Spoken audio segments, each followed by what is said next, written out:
Soy Fernando Díaz Villanueva, hoy es 13 de marzo de 2022 y esto es La Contracrónica.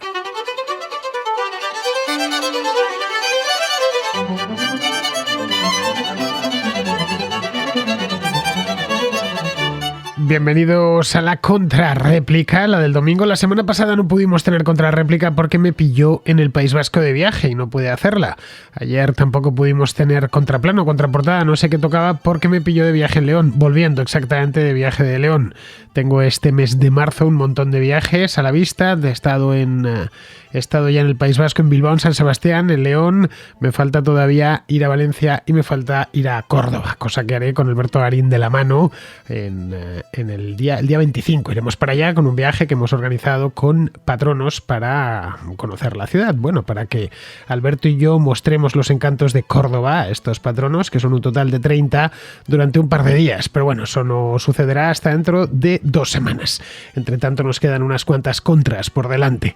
Bien, la de hoy, ya sabéis, va dirigida a preguntas, respuestas, reflexiones de los contraescuchas, que son siempre muy interesantes. No me canso de decirlo. Tengo la mejor audiencia posible, de lo cual me siento muy afortunado, porque aparte de ser numerosa, lo cual está muy bien, es muy culta, bastante refinada y me hace siempre preguntas que en ocasiones me interpelan directamente y en otras ocasiones bastantes me hacen pensar.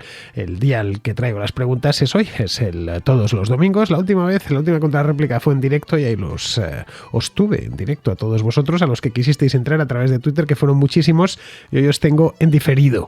Es decir, estas llamadas que me van entrando, estas notas de voz que me van entrando a lo largo de la semana, de los meses del año, porque algunas de ellas son antiguas, pero la contrarréplica de los domingos ya sabéis que la dejo para estos temas de fondo que están siempre de moda.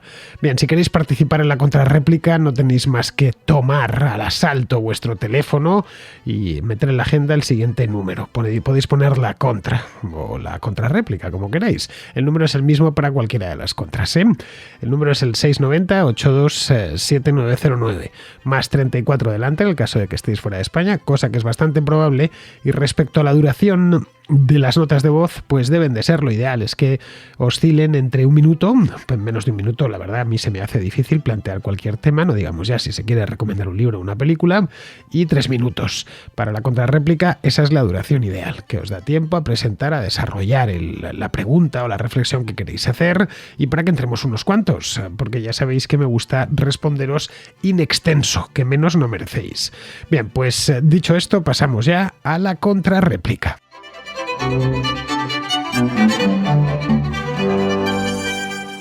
Empezamos con Nelson, que se hace 2 preguntas. Este mata 2 pájaros de un tiro.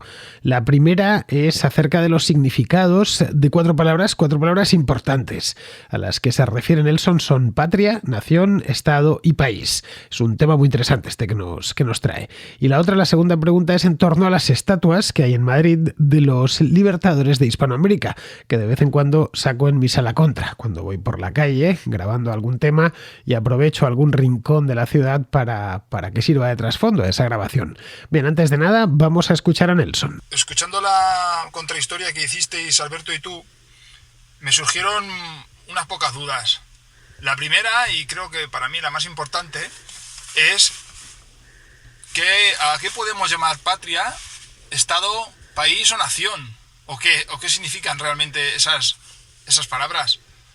Y me surgió esa duda a raíz de lo que dijisteis sobre que la primera España, como tal, moderna, es que no lo recuerdo muy bien cómo lo dijo, sobre todo Alberto, cómo lo dijo, pero fue la Nueva España, que hasta entonces no había existido una España como tal. Y eso me hizo pensar en el reino godo, que ellos se llamaban reyes españoles, o eso tengo entendido. Y por eso me surgió esas dudas que te he comentado antes sobre Estado, patria, nación, país. ¿Qué son eso? ¿Qué son esas palabras? Y la segunda es sobre la independencia de los países hispanoamericanos, de los virreinatos, y sobre las estatuas que hay aquí en Madrid. De Bolívar, San Martín y creo que de algún otro. no sé por qué tendríamos que tener esas estatuas a esa gente, sí. Porque podría entender que se hubieran erigido unas estatuas a gente que hizo un bien. Pero igual que no se le hace una estatua a un poeta malo. Bueno, eso es más subjetivo, porque te puede gustar o no te puede gustar la poesía, pero vamos, a un poeta cualquiera no se le hace, o un escritor, una estatua. ¿Por qué tendríamos que conservar una estatua de Bolívar o de San Martín cuando llevaron a su gente a la ruina? Escuchando la contrahistoria, a mí me llega una imagen de un continente unido, rico, y que todos más o menos vivían en armonía. Cuando accedieron a la independencia, se acabó todo eso. En fin. Luego también pienso que en lo que hablasteis de la independencia de facto, que eran independientes, no sé si dijisteis desde el siglo XVI. Bueno, no estoy de acuerdo.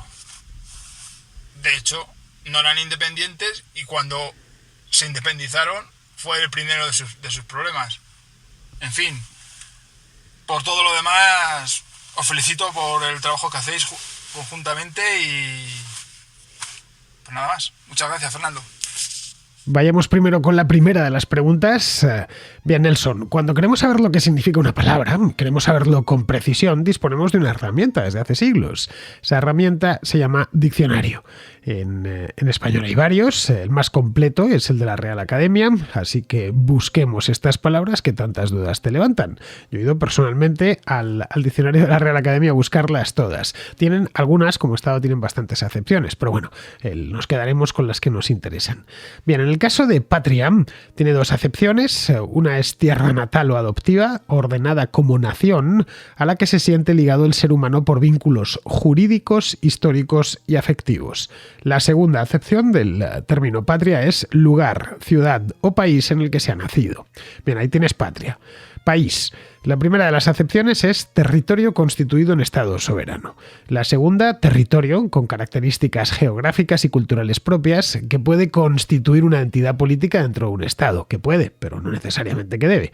Sociedad matritense de amigos del país, por ejemplo, es el ejemplo que nos da la Real Academia. En el caso de matritense pues sería madrileña, pero había sociedades de amigos del país por toda España. Estas las crearon en tiempos de los Borbones del siglo XVIII. Y la tercera acepción es conjunto de los habitantes de un país. Bien, los paisanos, que se suele decir. Por eso cuando uno va por el mundo y se encuentra un español, sea de donde sea, lo primero que piensa es: este es mi paisano. Bueno, incluso lo llevamos un poco más lejos. Casi cualquiera que hable español solemos decir o pensar, al menos, bueno, aquí tengo un paisano que me va a entender a la primera. El término nación, este es más resbaladizo, la Real Academia lo define con tres acepciones. La primera es conjunto de los habitantes de un país regido por el mismo gobierno. La segunda, territorio de una nación. Y la tercera, conjunto de personas de un mismo origen y que generalmente hablan un mismo idioma y tienen una tradición común. Y por último, Estado. Que esta la te he dicho ya que era la que tenía con diferencia más acepciones. Tiene un total de 17, es lo que recoge la Real Academia. Pero para esto que preguntas, solo nos interesan 4. Las otras, pues, no tienen mucho que ver con lo que hablas tú, ¿no? No son sinónimos de patria, o más o menos sinónimos de patria, de país o de nación. Bien, tendríamos la primera de estas acepciones es país soberano, reconocido como tal en el orden internacional, asentado en un territorio determinado y dotado de órganos de gobierno propios. La segunda sería forma de organización política, dotada de poder soberano e independiente, que integra la población de un territorio. La tercera, conjunto de los poderes y órganos de gobierno de un país soberano, lo que viene siendo el Estado, vamos. Y cuarta, en ciertos países organizados como federación, cada uno de los territorios autónomos que la componen. El caso de Baviera, decimos, es un estado de la República Federal de Alemania, o de Oklahoma, que decimos es un estado de los Estados Unidos de América. Bien, como ves, todas se mueven en torno a lo mismo, de ahí que es fácil confundirlas, pero no son exactamente lo mismo. Por eso tienen distintas acepciones. En el caso de países tan antiguos como el nuestro, como España, pues se ajustan las cuatro. España es una patria, es un país, es una nación y es un Estado. Encaja a la perfección en las cuatro. Es una patria pues porque, si vamos a la definición, es en mi caso y en el tuyo también, es la tierra natal, adoptiva, ordenada como nación, a la que se siente ligado el ser humano por vínculos jurídicos, históricos y afectivos. Evidentemente, yo con España me siento ligado por vínculos natales o jurídicos, tengo un pasaporte español, históricos también obviamente y por supuesto afectivos. Es también un país, es un territorio que se constituyó hace mucho tiempo como Estado soberano, es el conjunto de los habitantes de este país y además podríamos decir que también es un territorio con características geográficas y culturales propias, que España evidentemente no tiene. Esto es aplicable a Francia, es aplicable a Italia, es aplicable a los estados-nación modernos, ¿no? Bien, las tres primeras, si lo ves, se pueden compaginar con otras.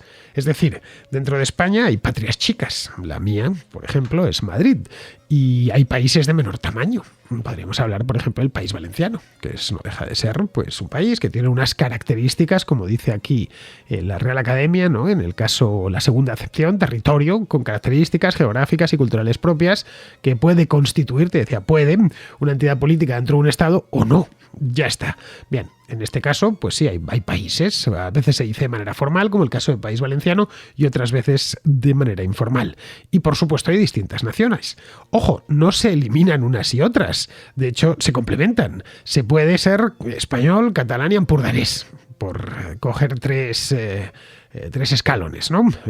Ampurdán es una comarca, podemos hablar de un país natural, que es una fosa prepirenaica que está al norte de Cataluña, la provincia de Gerona. Se pueden ser las tres cosas sin ningún problema. La que no admite competencia es la del Estado. Ahí sí que no, esa solo hay una. No podemos tener dos pasaportes salvo contadas excepciones. Qué sé yo, pues que en el caso de los países hispanos, pues sí hay una serie de legislación en ese aspecto muy agradable. Estos argentinos que se nacionalizan españoles a los 2 años porque tienen esa ventaja o porque tuvieron o se nacionalizan en el acto porque su abuelo era español. Sucede algo parecido con los venezolanos, pero eso no es lo normal. Si eres español, eres español. Y ojo, en el caso de guerra solo podemos luchar por el ejército de un Estado. Es decir, si me mandan a la guerra, yo ya estoy un poco viejo para ir, pero en el caso de que me mandasen, pues no podría elegir. No podría decir, no, yo es que quiero hacer la guerra, pero la quiero hacer con los alemanes o la quiero hacer con los portugueses. No, me toca combatir por el Estado español en este caso.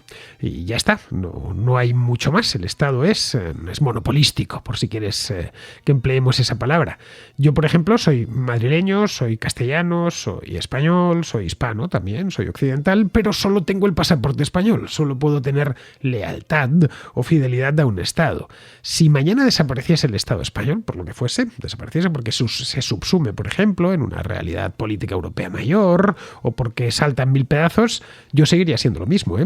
No dejaría de ser español. Ser español seguiría siéndolo como soy castellano, aunque no existe nada parecido a un Estado castellano. La patria, el país o la nación vienen de abajo en una palabra. El Estado viene de arriba. Bien, respecto a lo que preguntas sobre las estatuas de los libertadores que hay por Madrid, pues la verdad es que hay unas cuantas y además están casi todas en el Parque del Oeste, que es un parque que está al oeste de la ciudad. Lo conocerás o habrás oído hablar de él. Es un parque muy bonito, por cierto, de tipo inglés, y está en una de las... cuando cae la ciudad cae sobre el Manzanares, ¿no? Hacia el puente de los franceses. Bien, pues así de memoria recuerdo la de Bolívar, que es bastante grande, es de hecho la más grande de todas, además la colocaron encima de una pequeña colina. También está la de San Martín, la de Artigas, que está muy cerquita. Artigas el uruguayo, quiero decir. Está la de O'Higgins, hace no mucho, hice en diciembre o por ahí, hice una a la contra desde la estatua, un PC, la estatua de O'Higgins. La mayor parte de ellas son regalos que estas repúblicas han ido haciendo a la ciudad de Madrid a lo largo del tiempo. Pues qué sé yo, hace 50 o 60 o 70 años la República de Venezuela regaló esta estatua al Ayuntamiento de Madrid y el Ayuntamiento de Madrid, como no podía ser menos, pues buscó un emplazamiento que fuese bonito. Lo mismo con la República Argentina o con la República Oriental del Uruguay, pues plantó la estatua. En el caso de Artigas no está a caballo, sino que está en pie, no es una estatua ecuestre, pero la de O'Higgins o por supuesto la de Bolívar y la de San Martín son ecuestres. Bien, no tiene nada de malo que repúblicas hermanas regalen a la capital de España, que es Madrid, una estatua de su padre fundador. De hecho, es todo un detalle y por eso se colocan en lugares tan bonitos. A ver, aquello sucedió hace 200 años y ya es parte de la historia. Bolívar o San Martín o O'Higgins, por ejemplo, para muchos españoles de la época fueron muy inspiradores, aunque te parezca mentira. Se les consideraba liberales, y es que lo eran en buena medida, y en la España de 1820 había muchos liberales que sentían que lo que estaba haciendo San Martín en Argentina, todavía no existía Argentina como tal, pues en el virreinato, lo que había sido el virreinato del Río de la Plata era muy inspirador. Pero vamos, que no es el único caso. En Londres también hay estatuas. Por ejemplo, recuerdo la de Gandhi. En la plaza del Parlamento, delante de Westminster, tienen una estatua de Gandhi frente al Parlamento, no muy lejos de la de Churchill. No deja de ser llamativo. Hay otra de Nelson Mandela también. La historia de un país, sobre todo un país europeo, es muy larga y es compleja. Y todos, por supuesto, todos tienen cabida en ella. San Martín o Bolívar son parte de la historia de España. Caray, San Martín fue hasta oficial del ejército español durante la Guerra de Independencia. ¿Cómo no va a tener una relación directa con España? En cuanto al fracaso de las repúblicas hispanoamericanas, a ver, no todas han fracasado. En Hispanoamérica hay casos de éxito, como puede ser Costa Rica, Panamá, Uruguay, Chile también. En otros casos como Argentina, su primer siglo y medio de historia fue francamente exitoso. Se llenó de españoles, pero mucho después de la independencia, ¿no? Que iban allí a buscarse la vida y la encontraron bien. Luego ya la cosa se estropeó en la segunda mitad del siglo XX. Pero vamos, aun con todo, incluso en los peores casos, como pueden ser, qué sé yo, las repúblicas centroamericanas, nunca han sido tan miserables y tan fracasadas como los países africanos. Mira, si queremos ver un caso de fracaso absoluto, ahí tenemos las excolonias francesas y británicas en África. Bien, no hay que irse a Hispanoamérica, ¿eh? Hay otras partes del mundo donde se ve como un país independizado hace todo lo posible por empobrecerse, por meterse en guerras y por meterse en problemas. No creo que a pesar de los, ya sabes, las idas y venidas de la historia hispanoamericana sean un ejemplo de completo y total fracaso. Todo lo contrario, en muchos aspectos eran para los españoles de la península durante décadas, siglo y medio, tranquilamente. Fueron el oscuro objeto de deseo. Los españoles estuvieron emigrando a Venezuela, a México, a Cuba, a Argentina, a todos los rincones de Hispanoamérica durante 150 años, tranquilamente. Seguimos con Fernando, que es de Bilbao, que nos trae unas declaraciones, un comentario sobre unas declaraciones de hace ya un tiempo de Alfonso Guerra, que fue vicepresidente durante bastantes años, unos 10 años, en tiempos de Felipe González, pero estas declaraciones las hizo mucho después, las hizo en 2019 por ahí, sobre la ley de violencia de género. Te llamo porque, hace poco recibí, como casi todos, un vídeo de estos que van por internet, por WhatsApp. Y me pareció sorprendente porque era un vídeo de Alfonso Guerra haciendo unas declaraciones sobre cómo se había gestado la ley de violencia de género de 2004, si no me equivoco. Entonces, él básicamente ponía en entredicho que la resolución del Tribunal Constitucional hubiera sido conforme a derecho y que probablemente había sido debido a presiones. Entonces, esto a mí me pareció una cuestión muy importante, toca asuntos fundamentales de un Estado de Derecho y me sorprende que no haya sido noticia, no se haya conocido. Entonces, pensé que podría ser un montaje, que no lo parece, porque es Alfonso Guerra, la verdad es que los montajes se suelen reconocer, este no lo parece. También que podía ser una noticia vieja, antigua, pero al parecer también algún medio de comunicación hizo alguna referencia a esta noticia, entonces no parece tampoco que sea una noticia antigua. En todo caso, quería comentarte que ciertamente si estas declaraciones son actuales y son reales, significan, en primer lugar, una bomba en la línea de flotación del Tribunal Constitucional que queda en absoluto desprestigio, siendo un órgano fundamental como es del entramado jurídico político español. Ciertamente se manifiesta por parte de Alfonso Guerra que fue debido a presiones la resolución de esta ley, que la declaró constitucional, lo cual significa que cedió a presiones y que no las denunció, lo cual indica prevaricación. Por otro lado, pues claro, presiones no dice de quién, pero no creo que haya otro capaz de hacer torcer la decisión de un tribunal como de este nivel, que no sea el propio Ejecutivo. Lo que significa que aquel talante y aquella sonrisa de aquel gobierno de Zapatero escondía un lobo capaz de depredar a una institución tan relevante como el Tribunal Constitucional. Por otro lado, la ley queda en entredicho. Claro, si la decisión fue debida a presiones, significa que probablemente no se enjuició con arreglo a la Constitución.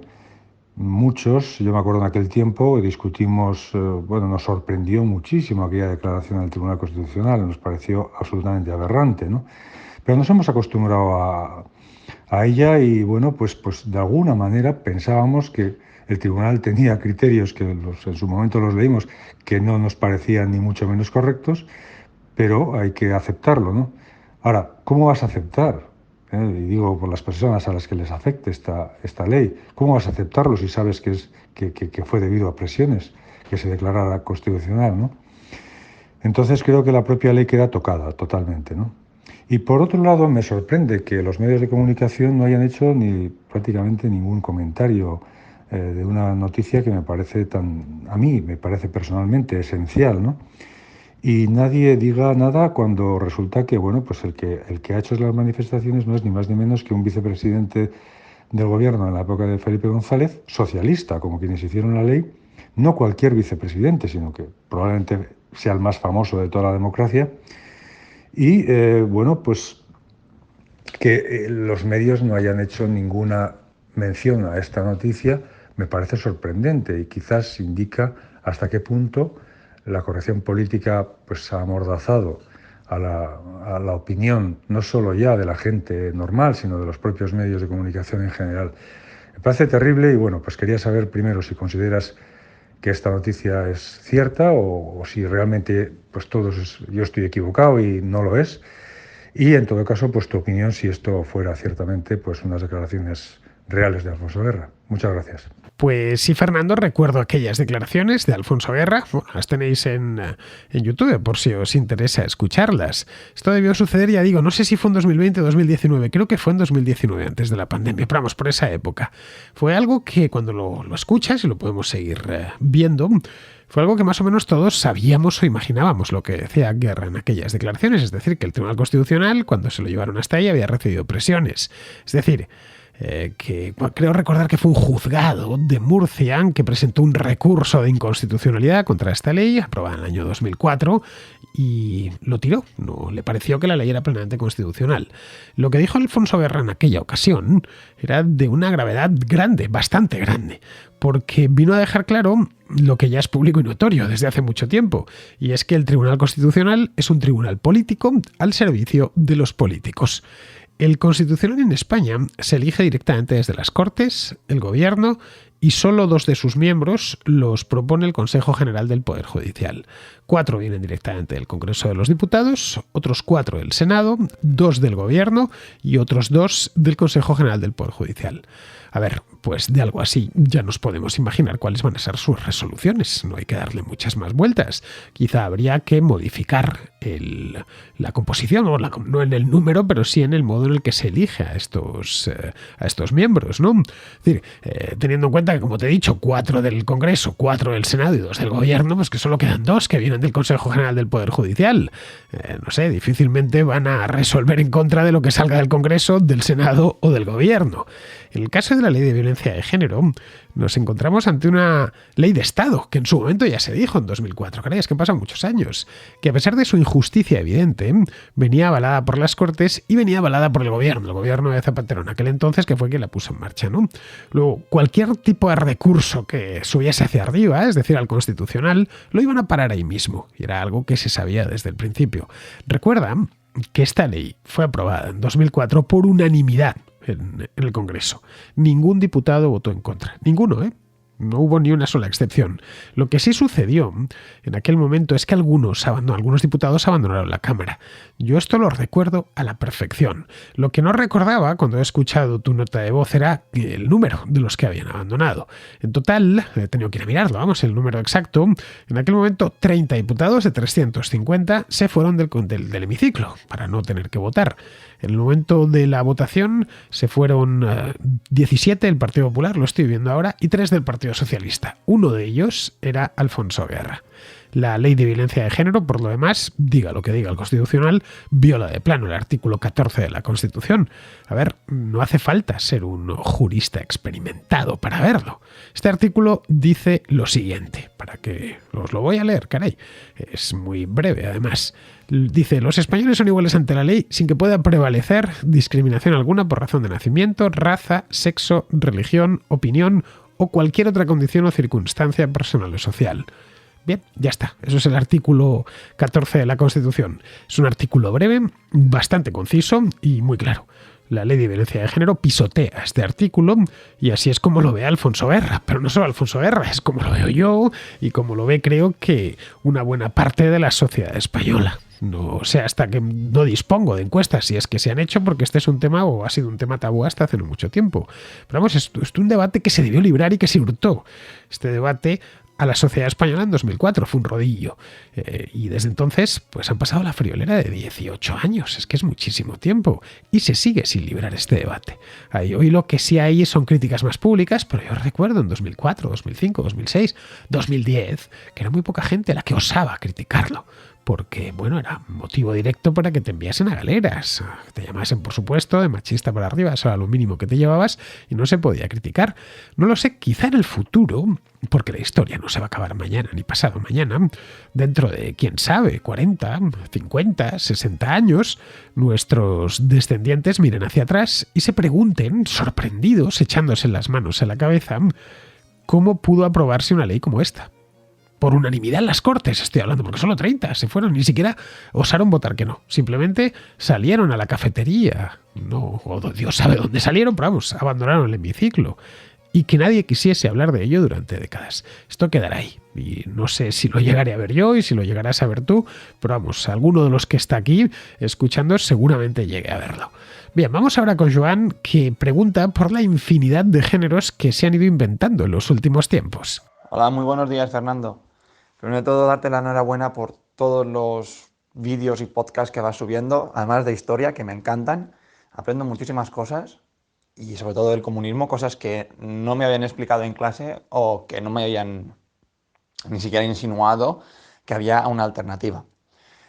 Te quería pedir, a ver, tú, como liberal que eres, ¿qué piensas de estas personas ahora? Bueno, esto que en Gran Bretaña se está llevando mucho, o yo escucho un programa en inglés que habla muchísimo de este tema, sobre esto de los 100 tipos de géneros que hay para identificarse entre la multitud. Claro, esto lo están bombardeando a niños de 4 o 5 años en la BBC, y salía un comentarista, un presentador que lo criticaba, que niños de 4, 5, 6 años ven estas cosas y según él los están, digamos, liando en cuanto a su género. Bueno, nada, solo eso. A ver, ¿tú qué piensas de esta controversia en cuanto a cuántos géneros hay o cuántos debería haber, o si o si es correcto solo tener 2 o si deberíamos incluir muchísimos más? Bueno, un saludo y muchas gracias. Pues mira, Joan, en esto de la multiplicación de los géneros, que parece la multiplicación de los panes y los peces de la Biblia, en esto no entra ni el liberalismo, ni el comunismo, ni el mediopensionismo, no entra nada de eso. Lo que entra es el sentido común. A ver, géneros hay 2 porque sexos hay 2. Puede darse la llamada disforia de género, de la que hemos hablado en alguna ocasión en la contracrónica, que es nacer con un sexo diferente al género. Mira, en ese caso, la ley ofrece, por lo menos en España, ofrece la posibilidad de hacer coincidir el género y el sexo. Es decir, que si uno nace hombre, por ejemplo, pero se percibe como mujer, no tiene más que cambiarse de sexo y asunto resuelto. Este es el caso de los transexuales. O al revés, alguien nace mujer, pero que se siente y se percibe como hombre, pues se convierte en hombre, además legalmente, y se convierte en hombre plenamente a todos los efectos. Lo que no creo que existan son todos esos géneros con nombres extraños, todos de nuevo cuño, como, no sé, te hablo de memoria, pansexual, demisexual, neutro, agénero, bigénero, género fluido, que a todos nos hace mucha gracia, y un largo etcétera. Vamos, creo que hay algo así como 30 o 40 identidades de género. Es más, están incorporando continuamente nuevas.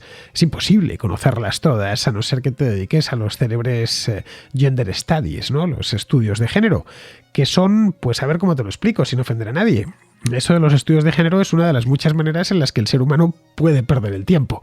En el caso de los estudios de género, bastante tiempo. Están confundiendo en esto de los pansexuales, los demisexuales, los agéneros y todas estas cosas.